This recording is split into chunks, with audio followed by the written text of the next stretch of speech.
Hey Tamara, you alright? Hiya, James. Yeah, how's you? I'm good, I'm good. How have you been? Yeah, good. Good. Well, listen, I appreciate you coming on today because obviously we want to just kind of chat about your journey. Um, First off, kind of just talk a little bit about when you were younger, how did you kind of get into obviously sports in general rather than delving deep into your niche now, really? Um, I've always been into sports because of my dad. Like from as soon as I could walk and talk, he's taught us how to catch, how to kick a ball, how to throw. Um, so I've got my dad to thank for being in sports more than anyone. And then at 4 year old, he bought us my season ticket to become like a Newcastle season ticket holder. And from that point on, like football become everything to us. Did you play as well when you were younger? I didn't play when I was younger. I didn't start playing until I was in high school. I was year 7 when I first started playing. And then by year 11, I'd stopped playing and I'd become a coach instead. That's quite early, isn't it, to kind of realize that that's kind of has teaching always been something that you've enjoyed? I've always had quite a lot of leadership within us. Like I've always enjoyed helping others develop. But believe it or not, I wasn't always confident. I was quite shy. So it took a while to realise that it was something I wanted to do. But I'm so glad I took the step and did it. What would you say that the pivotal point was where you kind of realized that you gained that confidence? Was there was an experience that you had where you knew that you were capable of leading a group? Whilst I was still playing, the secretary at the club was coaching the football nursery, and she was after a hand at the time. Um, and she sort of just come up to us and went, "Look, are you interested?" And I said, "I'll give it a go." And that was the turning point. That was when I realised it was something I wanted to do. It's fantastic, that, isn't it? Because I think we all have like little experiences like that in our lives where we have like a someone gives us that extra little bit of confidence where we realize, that we can do it and we can push forward with it. But moving towards when you started with Access, what was the journey in the early years of your college? The transition from year 11 into now a new college and learning new things.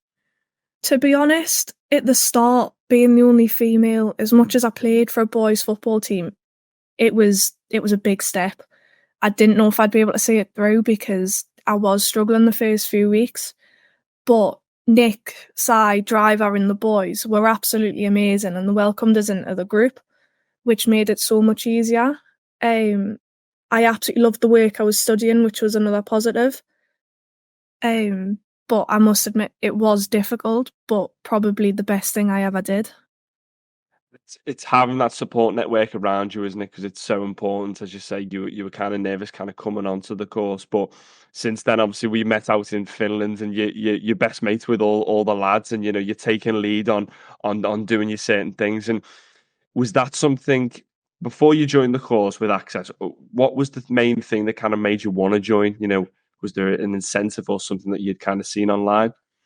I've always wanted to work within sports, and my dream was always really to stay on and study A levels. But then I got to year 11 and I was like, that's not for me. And I was looking elsewhere and I was looking at like Newcastle College and Gateshead College, but none of them was standing out. And I come across Access Sport and I sort of looked at my mum and I went, they've got an open event, will you take us? And my mum took us down and I walked away with like the massive smile on my face. And my mum walked in and said, my dad, that's for her. It's lovely that, isn't it? Because I think there's a crossroad, isn't there, at year 11 in that transition to sixth form where people could get really confused on what they want to do, and then people kind of sometimes, obviously, you've followed your passion, but sometimes people follow expectation and they kind of just go to sixth form and stay on and study things that they're not that interested in, and then they go to uni before they know it. They haven't really thought about where they wanted to go in terms of their path, but it's great at an early age that you were able to see that. And would you say that's testament to kind of your upbringing and your parents saying that they kind of they wanted the best for you and you to be happy? Yeah, I've got a lot to thank with my mum and dad because I know a few people that would be like, look, it's not right, you should go do A levels. But one thing my mum and dad always said was, go follow your heart because you're only young once. you can always go back if you need to, but whilst you're young, go enjoy yourself. Definitely. And when you actually got into Access, and you mentioned, just you touched on briefly before about, obviously it was a transition. You were a bit nervous about kind of being the only girl maybe on the course, but also you were a non-player as well. So what was that process like for you? Being a non-player, it was difficult at first because I didn't really have a role. I was told I was always going to be the physio because that's what I want to do as a job. But college football, there isn't a mass amount of injuries. So it was quite difficult at first. But then I sort of found my footing and I ended up helping with a lot of the coaching roles and the analytical roles, including the GPS tests and the VO. All right, okay. So you really got in depth into and kind of learning new skills straight away, didn't you? Yeah, yeah. So I never really had an interest in analyst within sport at all until I started with Access. And seeing the insides of it, it's actually really interesting. And it's maybe something that I want to follow as a passion. Definitely, because it's something, isn't it, that's like really pivotal in the game today, isn't it? It's only getting bigger and bigger. So the fact that you've kind of learned that already is a blessing in disguise, really, isn't it? Yeah, yeah, 100%. And I think it'll be really beneficial throughout the rest of my career because physio and analysts and coaching all sort of link together. Yeah, they do. And in terms of expanding your knowledge, because within the industry that you're going into, kind of the sub industry within football, which is obviously your physio and your player performance and sports science, what was it like having to expand your knowledge? Because you've got to expand your knowledge, haven't you? You've got to learn new things consistently. Otherwise, the team that you may be working with will slowly decrease in terms of the performance. So what was that process like for you? It was quite a long-winded process at the start because it was like, whoa, this isn't just learning one topic anymore. It's hundreds of topics all under one category. But when you actually start looking into it, and I know from when I did it, it was actually really enjoyable. You just take it one bracket at a time and you learn that bracket and then you move on to the next one and each one's got its own little thing that's really interesting about it. I think personally, I think when you're doing something like what you're doing, or I think in any industry really, getting experience and this, in this case, match day experience is fantastic. And obviously you've been involved in match day support. So what has that been like for you to kind of have hands-on experience on how to do it in the real thing? I think having the hands-on experience is definitely going to give us a bit of an upper hand in the future because I'm going to be able to walk into an environment and go, oh, I can help you with that if you need a hand. Whereas some people have to learn that from scratch. Um, but not only knowing the technology, being able to implement it in a high standard match day experience is just as good as it can get. Really is. And I think that's something that with Access that they offer that kind of sets them apart from other colleges, isn't it? I think that's probably one of the reasons why you were so insistent on coming to Access and knew that it would probably be the best path for you. But you mentioned drive earlier on. And I think I'm going to come back to kind of the staff. I think it's important, isn't it, that you've learned from highly qualified staff, and how have they impacted you at a young age, would you say? I'd say Nick, Si, and Driver have probably been the best three coaches I could have asked for. They were there when they were needed during hard times in life, but they were also there as a guiding hand through all the work, but also just everyday life experiences, such as applying to uni. I didn't have a clue how to do it, but Nick and Si were there to help us through every step of the way. And I think their knowledge as well is important, isn't it? Because you can pick the brain, especially I think if someone's been there and done it, it's great for you as someone who's learning. Yeah, 100%. Like, the three of them have got so much knowledge, all in their own sections. Driver's still learning off Si. So Driver's quite a young coach and Driver's still learning, but I've learnt so much from the three of them over the last 2 years. And I know that when we were in Finland, you spoke a bit about, obviously you're tailoring the fitness programs for the lads, and talking to them a bit about the physio. What's that process like for you? Because obviously I think with different fitness coaches, they've probably all got own different ways, haven't they, of doing things. But for you personally, what's that like? Um, I think I quite like when I'm tailoring something, I get to know the person first because you can't tailor something and then just send them off with it if you know for a fact they're not going to do it. So getting to know the person and finding a way to make it fun and enjoyable while still getting the best results works for me. And I think I've also seen that with Nixai and Driver when working with the lads over the last 2 years. Do you think that's something your process might change as you get older and you get more, your knowledge grows more vast, would you say? I think that's a process that I'll always stick with, that it's got to be enjoyable. But as knowledge comes, who knows? Because programs change left, right, and centre every day of the week.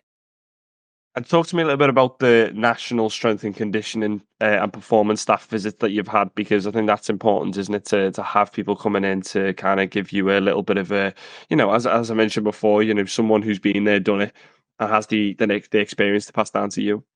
So we had Tom come up from the marine site twice this year, and he worked through where power plate jumps and where speed gates and things like that.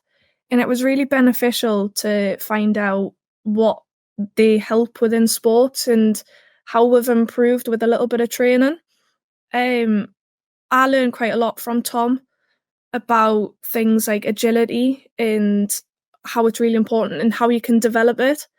And Tom really helped me, Sai, and Driver improve the warm up at college on a match day by implementing things such as A, B, and C skips. Wow, God, I think it's really important, isn't it, to learn new things, because I think, do you read many, like, is there any like books that you're reading at the moment that is kind of increasing your knowledge? Is that something you do? I'm not reading a lot of books at the minute, but I do quite listening to podcasts. I listen to a lot of different podcasts. Some just about life experiences, some about sports in general.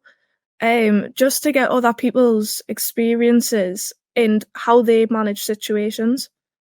It's great. I think podcasts are fantastic. Obviously, I think this is sort of a podcast format we're doing right now, and I think we can take life lessons, can't we, from our jobs? And what would you say the life lessons you've learned away from sport during your time at Access?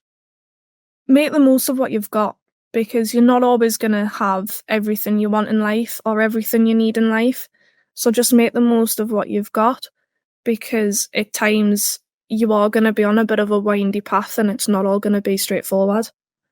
It's great, that, isn't it? Because I mean, we mentioned before about the transition from year 11 to college, and then obviously college to university, which we can touch on more with you in a minute. But it's knowing the fact that this too shall pass. If you want, sometimes if you're feeling a little bit down, you're thinking to yourself, you know what, I can't do this anymore. It's getting a bit too tough. This, after you've got past that, you feel great, don't you? Because you've overcome something, don't you? And I think that's probably specific to you. You felt nervous at the beginning of the course, but you've grown. I've seen you out in Finland, which we'll touch on now, and you were leading the show, really, weren't you, in Finland? I mean, I was obviously, I come out there with the media, and I was obviously taking pictures, and I saw you were like lying on the floor, and you had your phone out, and I went over to you. I said, I thought I was the only one doing the media. So you're obviously multifaceted, aren't you? The fact that you can also, you've doing the social media sometimes, haven't you, as well? Yeah, so one thing that I really wanted to get up and running properly within the Access Sport Newcastle site was the social media. On a match day, we're quite a small site. We've only got 3 members of staff. So photos and videos and things like that weren't a massive priority. Getting the lads out warmed and ready for a match day and training was the priority. So being a non-player and having a bit of spare time on my hands, I thought, well, I've got a phone. I can take some photos and videos, and I took that on my stride. Because it was just making the most of my experience. I didn't want to just sit there and twiddle my thumbs. Exactly. And with your kind of industry that you're going into, I've seen a lot on social media of strength and conditioning coaches creating a social platform, creating a personal brand around them to create that authority, don't they, that they know what they're talking about. Is that something you've kind of thought about that you could maybe do? Because you obviously got a flair for social media. Yeah, it's definitely something I've thought about. And I have recently just started one-to-one football coaching as well.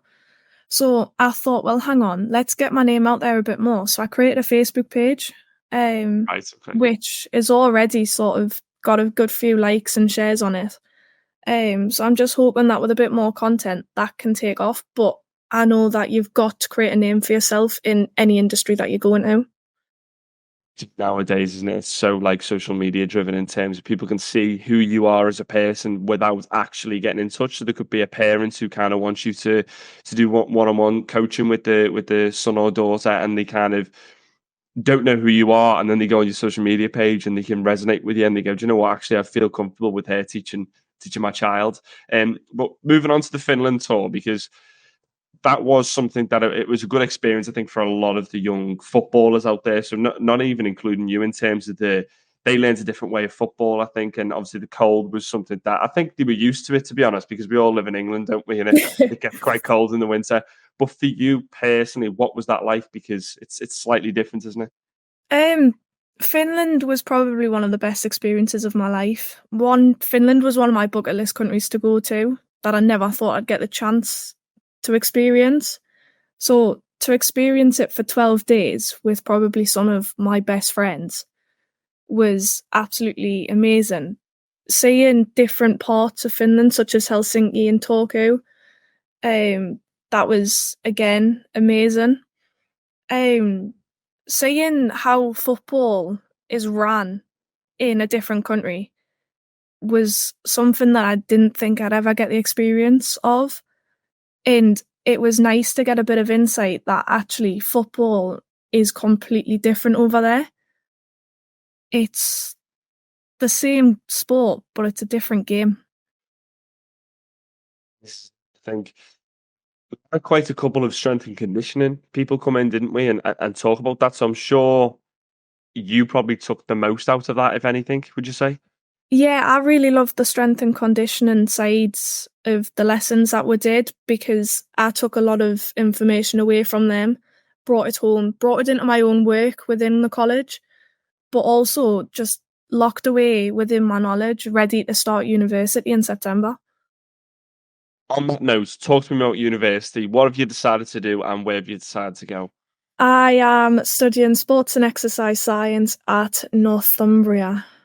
Northumbria, God, whereabouts that? I don't even know. Because how far away is that from Newcastle? It's within Newcastle. You're joking. Kind of embarrassing, that, isn't it? So first off, why did you choose there? Obviously, now it's close to home. But why did you choose Northumbria? I originally picked Northumbria because it's close to home. I'm a bit of a home bird. I didn't really want to move away. But putting that aside, I also did put my career first. Northumbria is ranked quite highly in the university list for sports. Wow, right, okay. So as much as I didn't want to move away from home, my career comes first. So if I had to move away, I would have. But because Northumbria's ranked quite highly, it just made sense to stay at home. Definitely. I mean, I'm a home bird too. I think it's nice staying close to home, isn't it? Because you've got, I don't know, you feel, I think you can probably study better at home, can't you? Because you know where you are, you feel comfortable, you feel at home, so you can probably study and focus a lot better. But you mentioned the fact that it's actually one of the highest ranked universities. So, I mean, that's the best of both worlds, isn't it, for you? Yeah, exactly. So as I say, my career comes first. If I had to move away, I would have. But why move when I can get one of the best experiences at the best universities, literally a 15-minute walk away from my house? 15 minutes? Oh, wow. You're living the dream now, aren't you? Because 15 minutes, don't even need to. Do you drive? I do drive. Well, you don't even need to get in the car, so you're going to save so much money on petrol, aren't you? Is it a 15-minute drive or a 15-minute walk? That's 15-minute walk. So if I'm in the car, ah. I'm literally like 5 minutes away.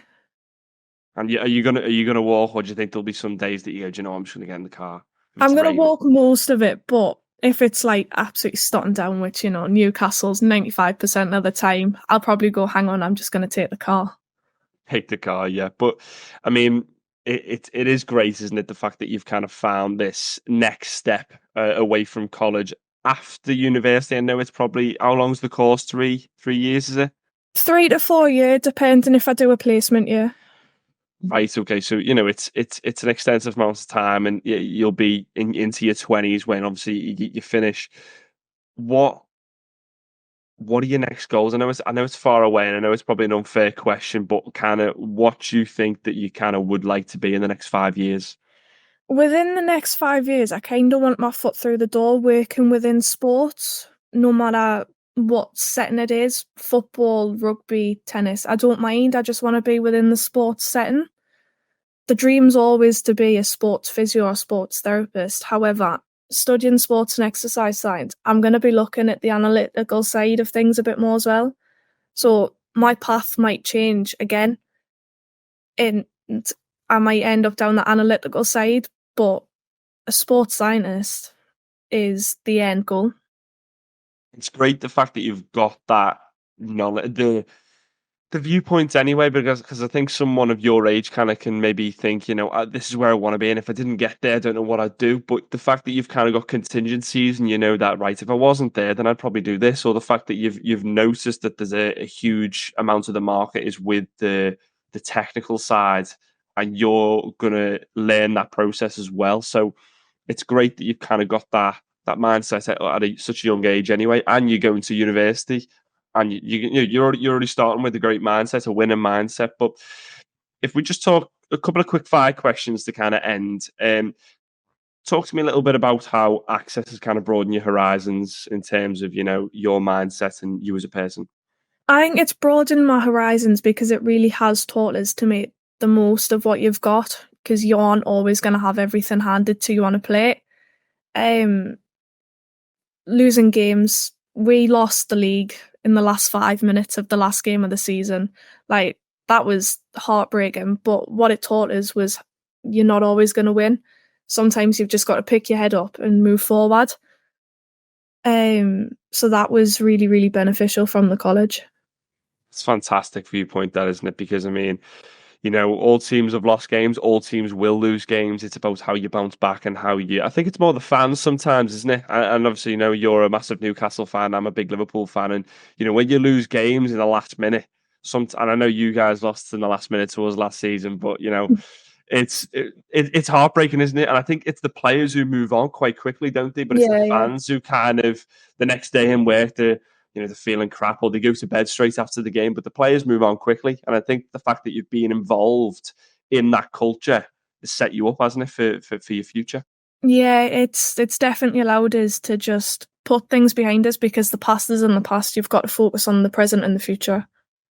Definitely. And I know this is probably difficult, but 3 words to describe Access Sport Newcastle. Wow. Welcoming, Well, enjoyable, and passionate. great 3 words, because I've asked a couple of people and they get stuck, and you come out quite quickly with them. So yeah, I like that. Also, any words of advice for maybe someone exactly like you? A new Tamara is coming on the course this year. What's your advice to her? Take every experience you get, every opportunity, and make the most of them, because it's not every day you're going to get an opportunity that's going to come landing on your doorstep. So take whatever comes your way and enjoy them more than anything. Great. I like that. And one last thing is, give me a leaving message for your tutors and your coaches. Nick, Si, and Driver, if you see this, thank you for the last 2 years, because you really have helped me so much, and continue to be yourselves. That's fantastic. Well, listen, Tamara, it's been absolutely fantastic talking to you. Best of luck for the future. And listen, if I'm ever involved in any sporting teams and they've got an opening for a job, you'll be the first person I contact. So Thank you thanks very very much. much for jumping on today. And yeah, I'll speak to you soon. Yeah, All no right. bother. Thank you. See you later. See you later. Bye. Bye.